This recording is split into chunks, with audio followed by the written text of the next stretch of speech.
I've got to This open date Taylor. is, let's just date it. It's the 17th of June, 2024.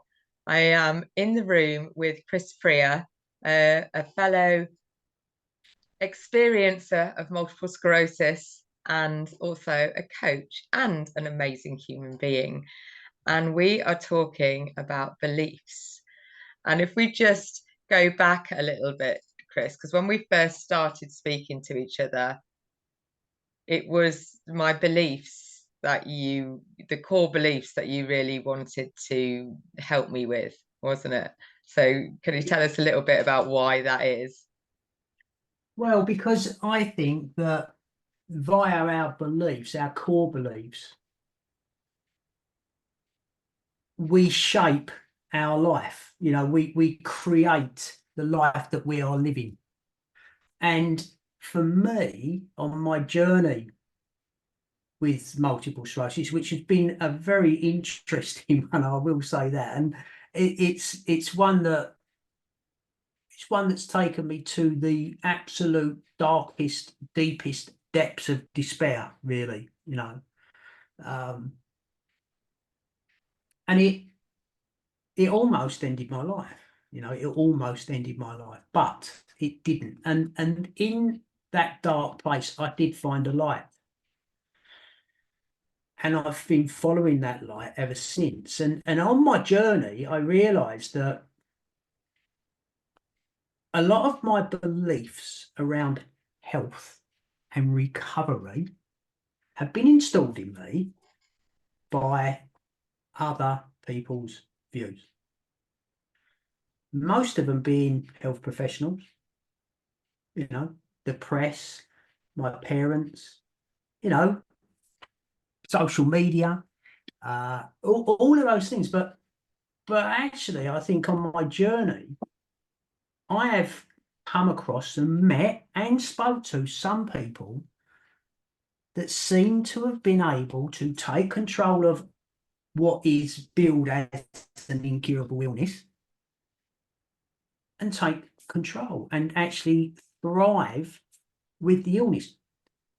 I am not cured, Gina, and I never ever tell anyone that I am, because I'm not. I will live with it for the rest of my life, but I am going to live proactively and actively with it. Yeah. Yeah. But then I wonder if, and while it's great to live proactively and actively with something that we necessarily don't want all that much, but I wonder if it is just a belief that is stopping us allowing that thing to transition on. I think to expand on that question really, and that answer, I think everything starts with a belief. If I will say this, that if I only believed that I could heal myself, and I didn't do the other work that we all need to do around health and well-being, like, look at the choices that I was making in my life, look at the harmful substances that I was using, and I'm not specifically talking about illegal drugs or anything like that. I'm talking about what is in all of our food, sugar, and dairy. And I set out to create an environment within my gut microbiome, to allow that healing to take place. I also set out to start to use the muscles that didn't seem to work very well, but I was determined to continue. I never give up, and I will say this, and I think that's one of my beliefs, my strong beliefs. I will never give up. The I only just way won't. to fail, the only way to fail is to give up, no matter Yeah, what you were doing, yeah, whether and it's healing, whether it's building a business, whether it's having a hairy, scary goal that you just think, whoa, am I ever going to get that? But of course, it's not about achieving the goals either, is it? It's about who you become in getting there. And like you said, it's not just, you can't just switch on a belief on and off and say, right, that's it, because I believe it, it is. But because you believe it, you then put things in place. You make healthier choices. If your vision is to be a happy and healthy 80-year-old when you're, you know, granddad or whatever it is, or running marathons when you're 80, you know, there are people that do it. But we are conditioned in this world, going back to where your beliefs come from, to say that your body, you get weaker as you get older. Your body starts failing in you as you get older. So we're all told, and we're all expecting that as we get older in life, then things, you know, it's not even worth trying. Why would you try and do a marathon when you're 80? Because it's never going to happen. Yeah, until you decide you want it to happen. Well, you know, I disagree with that. You know, we're approaching the month of July, aren't we? July 2024, isn't it? It is. And I will be 65 years of age in July. And you're looking pretty good for it, Maya, just add. Thank you. And I'm in the gym 3 or 4 times a week. And I will profess to you, and I will tell you now, that I am stronger, fitter, and healthier now at 65 than I was at 55. I'll tell you that, definitely. And that's actually living with an incurable, progressive condition called multiple sclerosis. So can you work that one out? I don't know. Well, I think because I don't know if I'm I don't know if I'm fitter than I am healthier. Well, I don't know. Possibly I am, because I think what happens when you're gifted with something like this and you decide to do what we've both decided to do and take responsibility for our own bodies, then we start making some different choices. And like you said, you've cleared out your gut, you make different choices in with regard to what you're spending your time doing, how, you know, and it's not just about diet and exercise, as we know. There's a whole holistic approach to us. And for me, it's been around getting to know the real Gina and what it is that's going to spark her fire, if you like, and keep that fire going even when things are tough and it feels really difficult. And that's, if you allow it, I think that's what an illness can give you, because it is, whether it's multiple sclerosis or whether it's anything else, it is your body saying, whoa, what you've done to now isn't working. It's not saying everything in your life isn't working. You know, we've all got things that are working well and things that don't work so well. But this is an opportunity to take stock and look at the things. Okay, maybe, just maybe, I haven't been eating very healthy food. Maybe I've been spending more time watching Netflix than actually moving at all. Maybe I've been so miserable in my workplace that I've allowed the toxicity of it just to take hold and make me a really miserable person. There's so many different aspects that we can look at, and without promoting ourselves too much, but that's what we as coaches do. We help people shine a light into their lives and see, okay, what needs adjusting. And I think beliefs are the core of it.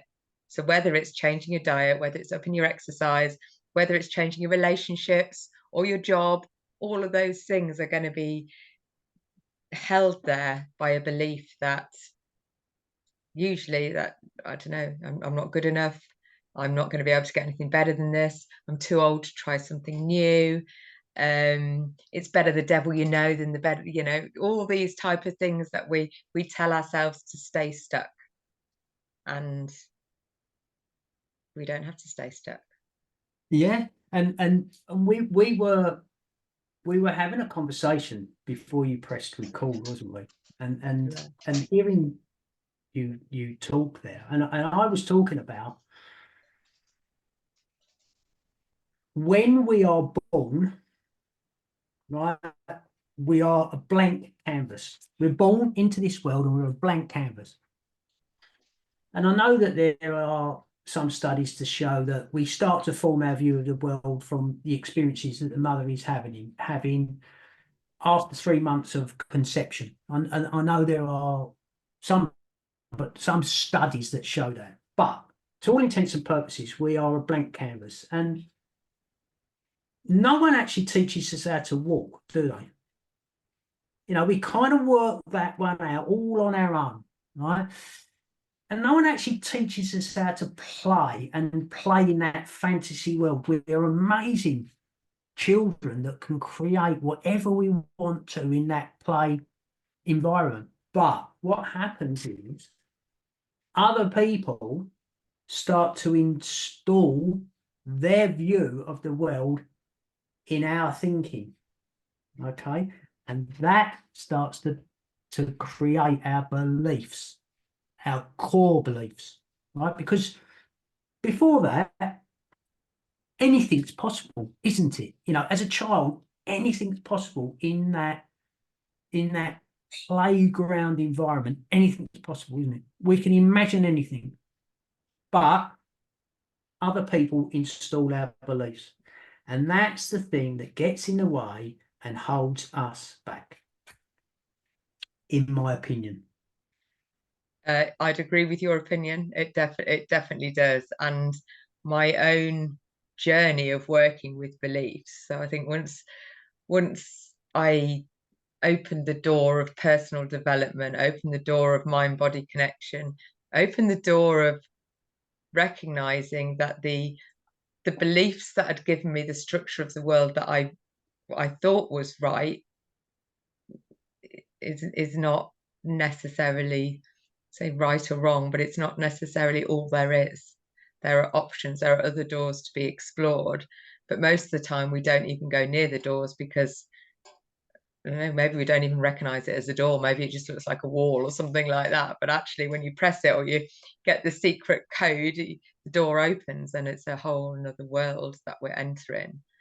And this is really what you're talking about, the idea that actually, once we recognize that the world that we're experiencing is actually one we've created thanks to our beliefs.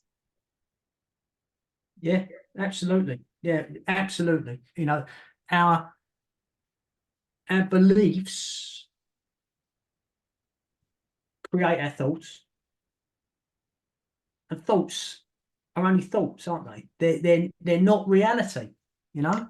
Well, according to Abraham Hicks, a belief is just a thought you keep thinking. Yeah, it's habitual. Yes. And then Thinking. it just runs. It's part of your subconscious, the programming of the subconscious that just keeps running. And while that programming is in existence, it doesn't matter what your conscious head is telling you, then it's not going to change. So one of my core beliefs, which we sort of started off very beginning of the conversation before we press record, was my new hairy, scary, audacious goal, my new BHAG around in a year's time, or by a year, I am going to be fully healed of multiple sclerosis and taking part in a full triathlon, able-bodied triathlon. And even as I'm saying that to a recording, which is not actually out there at all, it still, and to you, still feels a little bit like, yeah. But thank you, yeah, belief. Yeah, I know it is possible because I've connected with lots of people that have maybe not run a triathlon, but certainly are able to do whatever they want to do physically after being in quite a bad place with illness. It is possible. And accidents. People have recovered from accidents with incredible speed when they really decide that's put your intention in. That's my intention. That's what I'm going to do.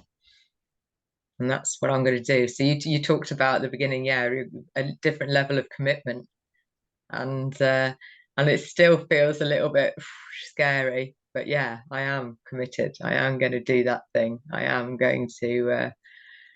I've even got a AI to draw me a version of a version. I I asked it to put a middle-aged curly-haired woman in running gear with a triathlon thing on her, and apparently the AI didn't understand curly, so we went back to the drawing board. Let me just show you what it is, because it just made me laugh and thought, oh my god, I've got a lot of I've got a lot of working out to do. Check this out. Yeah, check the abs on me. Oh yeah. Mm. Yeah. Yeah, so that's the AI image of Gina finishing her triathlon with all the crowds of cheering people and amazing abs and bigger boobs, interestingly. Yeah.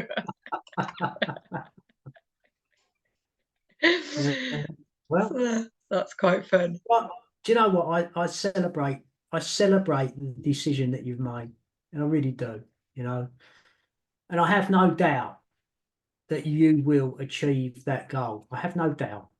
So, you know, Well, thank you, get because on. I've still got. I'll be lying if I ever say I haven't got any doubts, but I'm working through them, and I know that I'm connected. So my network is just incredible. You just one of the amazing people in my wonderful world, and I think when you get more and more people who believe what you believe or want to believe, you know, are embracing that belief and finding more evidence that is true. Because we started off talking about the work of Joe Dispenza as well, which I'm tapping more into now. And if people haven't heard of him, definitely go look him up, because he's a well, he's just a pinnacle at the front of all this mind body stuff, and evidential and amazing testimonials and stories. And then his own, where he, you know, had an accident, interestingly, in a triathlon, where he broke his back in several places, and 14 weeks later was well, training again for his next triathlon. Mm. So Yeah, yeah. I mean, Joe Dispenza played a big part in my own healing journey in the beginning. mhm. You know, yeah, he's an incredible guy, and he's definitely worth listening to. You know, Definitely, yeah, definitely. I've got a couple of his books on my Audible list, which I'm going to. So You Are the Placebo is a really good one, and Breaking the Habit of Being Yourself, I'm still listening to. So, but he's got yeah, more of them. Yeah. that's the hard one. Yes. Yeah. Breaking the That's the one I habit of being started with. yourself. Yeah. Yeah, Yeah. Yeah. that's the biggie. Yeah. Because I mean, I think,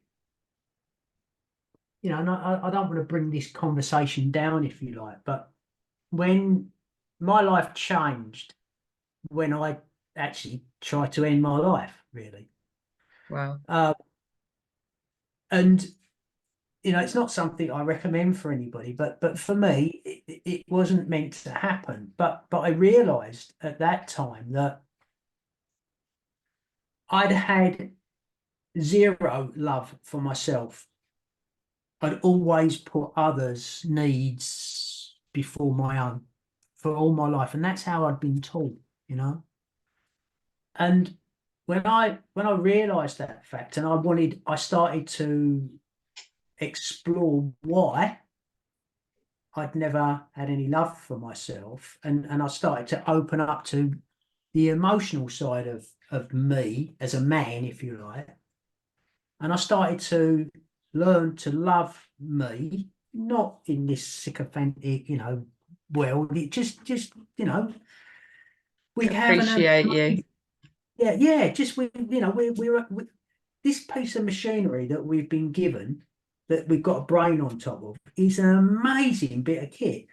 Why weren't I honouring it and actually trying to nourish it with the best possible foods, thoughts, fluids, movement that I could possibly do, you know? And that's what I've set out to do, and that's what I do now, you know? Well, I think that's so true. We take it for granted, our body. I mean, if we had to pay for this, you know, if you like a car, like, you know, you're going to buy a Ferrari, would you then like fill it full of the cheapest petrol and no, you'd you'd take a little bit of time on it, and you'd maintain it well, and you'd polish it up, and we don't, because we take our bodies for granted. And like you say, a lot of the time we talk down to our bodies. Oh God, my knees are too fat, or my bum's too big, or I've got the stretch marks, or I've got little scars. And it's just, why, yeah, why aren't we, at no level are we taught to love ourselves in any way, shape, or form? I like that analogy. You know, we are all Ferraris. We are all Ferraris. That are set out to turn ourselves into clapped out bangers. Yeah. But then it's almost suggested that's what happens. That as we go through life and life gets older, then your body's just going to deteriorate and fall apart. What happens if it's not? What happens if we've got the whole paradigm mixed up, and actually, I don't know, it's going to be something more amazing, but we don't know how amazing it is because we've never fully looked after ourselves.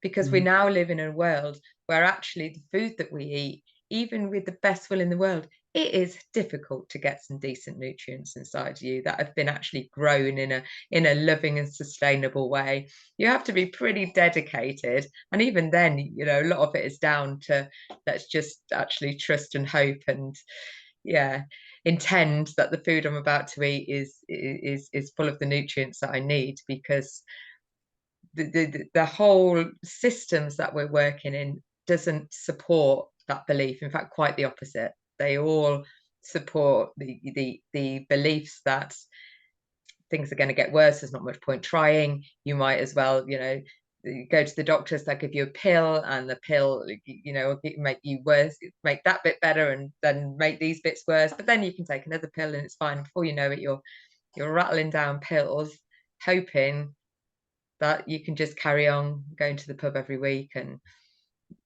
you know, doing what you've always done, because there's some little part of you that's made you feel better to have that drink, to have that. And it's not slagging off or judging people's choices, but it's just how society is almost taught us to be, that we are all stressed, so therefore having a drink, you know, we deserve a bottle of wine at the end of the week, don't we? Because we've been stressed all week and we've worked really hard, and that becomes just well, why wouldn't you? Of course you deserve it. But actually, maybe we deserve not to be stressed all week. And what difference would it be if we can change?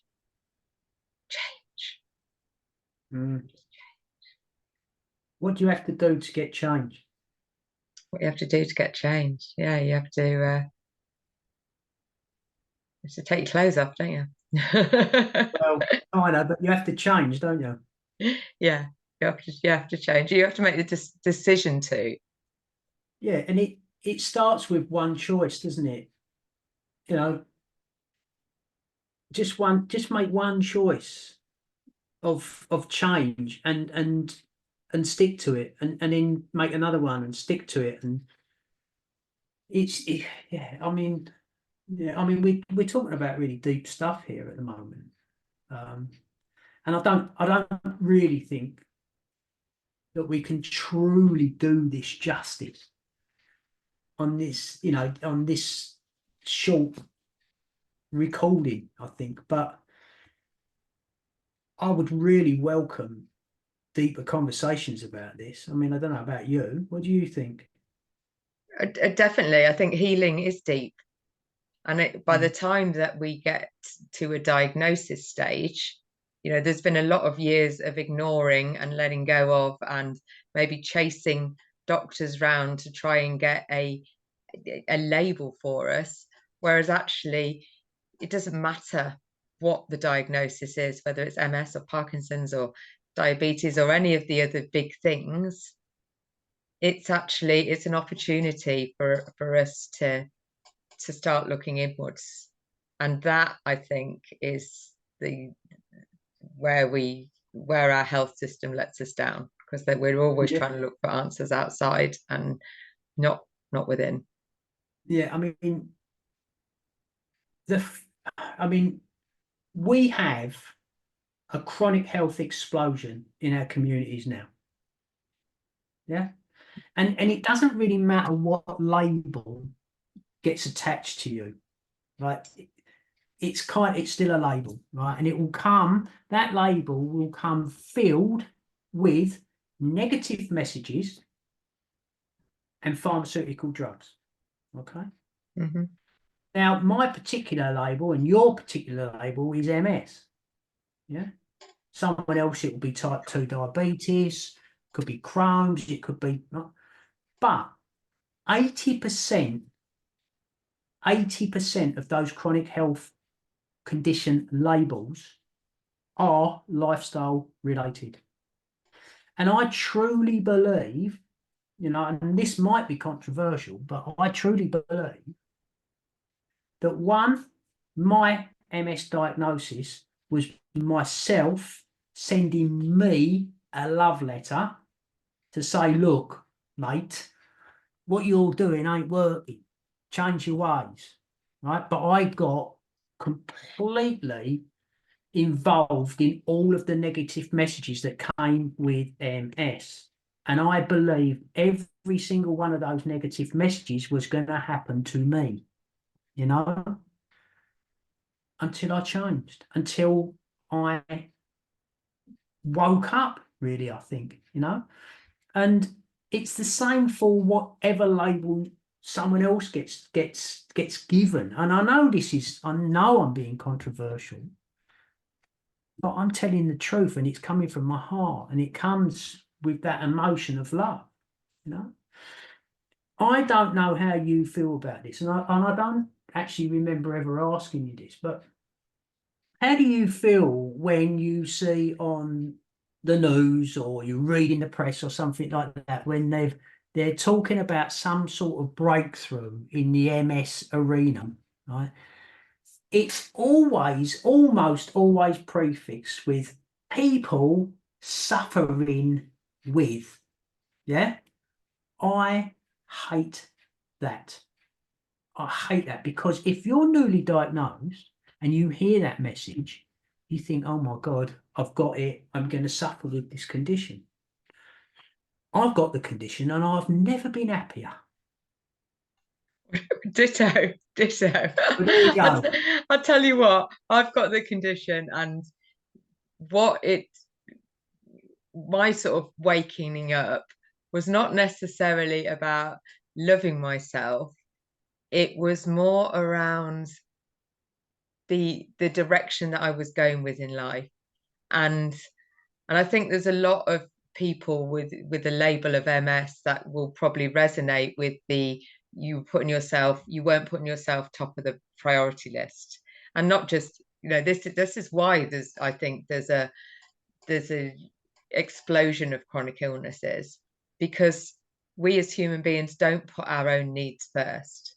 We always put the needs of others. And I was sitting in the passenger seat of, my partner, two different partners, very different people, both of them pretty decent human beings, but I allowed them to take over, the driving seat of my life, and didn't have a clue what I wanted to do, didn't have a clue what would make me happy, because I'd just allowed other people to take over that space. And at no point in my journey of life, through schools, through Sunday school, through Girl Guides, through working, was I ever encouraged to, what is it then, Gina, that you really want to do, or what is it that would really make you happy? And in fact quite the opposite, isn't it? It's like we're told you just going to school and sitting in a classroom for 7 hours a day make kids happy. No, None of them really, but we still decide that's the best place to put our beautiful little children that we've just created and put in the world. Let's put them into a box and wonder why then we've got this explosion of ADHD and autism and all this sort of stuff, because it's our generations of people just saying no. I want it. They call it neurodivergence diversity because their brains are wired up different, but everyone's is. And instead of getting excited about that and exploring, okay, this is a different way of thinking things, we punish people and put them on medication and get them so they can conform and sit in a box, and we can sit in a classroom with 29 other people and they can be talked at. It's sorry, we've moved on from health to schooling, but if our schools were different, imagine going to a school where we learned to love us. We taught our kids to connect in with your bodies, love what you're doing, explore what really makes you happy. And if you don't want to go to maths lessons, don't go to bloody maths lessons. How different life might be, I suggest. That's very controversial, seeing as we're on the controversial front. Yeah, and my God, I have got so much I would like to say about that subject, but I think we need to save that. I think there's a lot of another edition. Definitely. Well, I say, Chris, I think we've said the whole idea of creating a podcast is something that we've been talking about for a while. So this is my suggestion of stop talking. Let's do it. Let's put it out there. And if people would like to see more of this and more conversations, or even want to take part in some of those conversations, then let us know, because healing is possible. We are growing evidence of that, and I'm certainly going to be sharing more and more evidence of that as I find it, because the more evidence that we can find that it's possible for one person, the more our beliefs will grow. Our beliefs just can't be changed. We were talking about that, I can't remember before or after we hit record, but your beliefs, just because you want to believe something doesn't necessarily mean you can just do it, because it's had years and years, like Chris said earlier, since we were a little baby, that actually our beliefs have been formed, and we're not just going to change it just because, oh yeah, that doesn't work for me. I want to change it up. So it needs work, and it needs to have the conscious brought to the unconscious to bring it up to the surface, and then let it go and put in a new set of programs. 100%. Right. On that note, we will end our very first episode of whatever we decide to call it. Do let us know your feedback. Let us know your feedback.